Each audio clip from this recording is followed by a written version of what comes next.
So I've got 2 questions from the girls and 2 questions from the guys. I'm going to give you my point of view and what you should do and shouldn't do. We'll do it this way. 1 question from the girl, 1 question from the guy, 1 question from the girl, 1 question from the guy, with a total of 4 questions. So here's the first question. How do I tell my man politely that I prefer he refrain from cussing on our date? My mama raised me that a man should never cuss around a lady. He has this habit of letting words slip like hell, damn it, and other unnecessary words. When I try to simply talk to him, sometimes his mind is in the romantic area. Is there a way to get him back on track? Well, first things first, how do you get him to refrain from cussing? You simply tell him, hey, my mom raised me that I'm a lady, so you don't cuss in my presence. He may think that's a little old school and old fashioned. You know what? That's you. You do you. If you don't like some of the words he says, again, inform him. Tell him if you want this romance to go further, then you're going to have to act like the gentleman that your mama raised you to be. And I guarantee you he's either going to set you free or he'll straighten up. So there's my answer on that one. Okay, from the guy's side. Every blasted gosh darn female I meet wants to focus on marriage and kids. We may be on a first date, and right out of nowhere, what do you see in your future comes up. And if I answer anything but married with kids right away, I can tell there will be no second date. Why is that?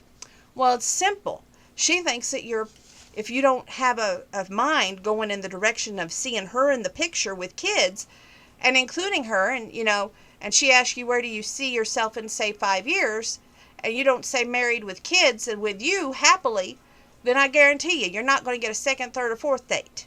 So you got to straighten up and fly right, mister. Okay, next question. This is from the girls' side, so we finish up the girls with this. My man is constantly pointing out our differences. Instead of ignoring the little things, he constantly says, eventually we will break up. How do I get him to see that our differences complement each other, not divide us? A. B. He is in the ranching lifestyle, and I'm in the city lifestyle, and he thinks that my city lifestyle will never be able to know his country differences. Okay, this is real simple.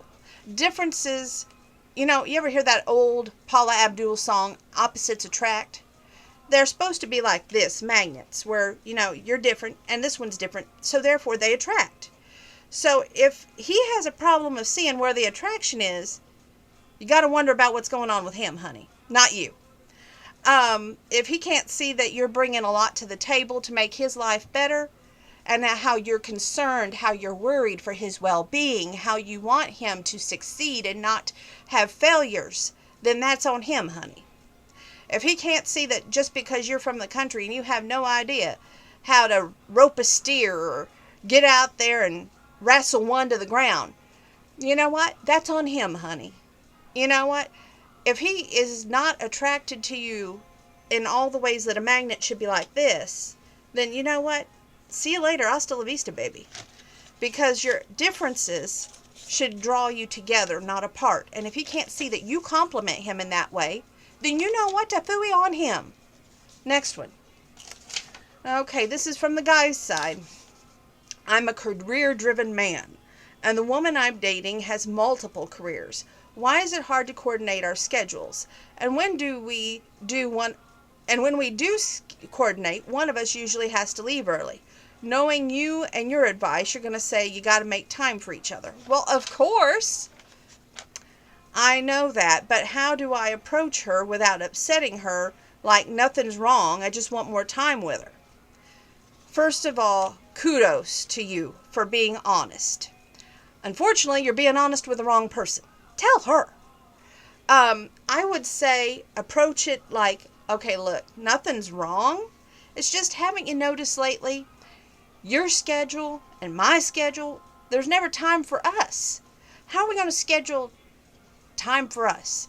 And I see there that you've even wrote down in the notes that sometimes you wear a beeper and your job calls you away. That's fine. You know what? You do you.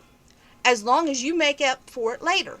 Now, if you can call her up and say, you know what, after I get done with this, what's calling me away, whatever it may be, then, you know what, we're going to make time for us. And I guarantee you're going to get a better reaction than what you're thinking.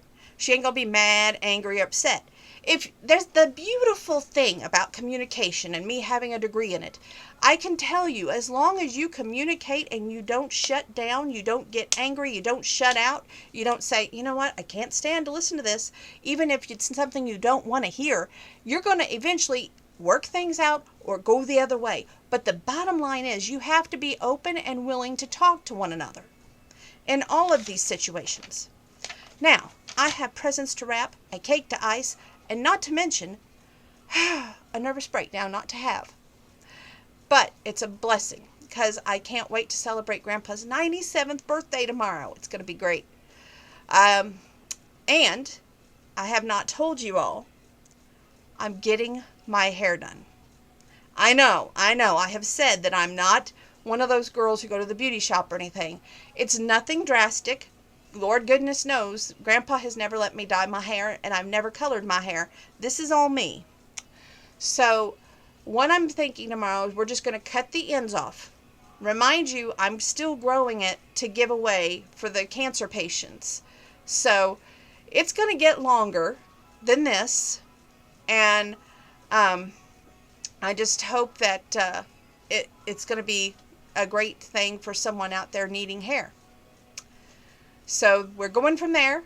See ya, hopefully tomorrow after the shindig's over sometime. Don't know when, but sometime.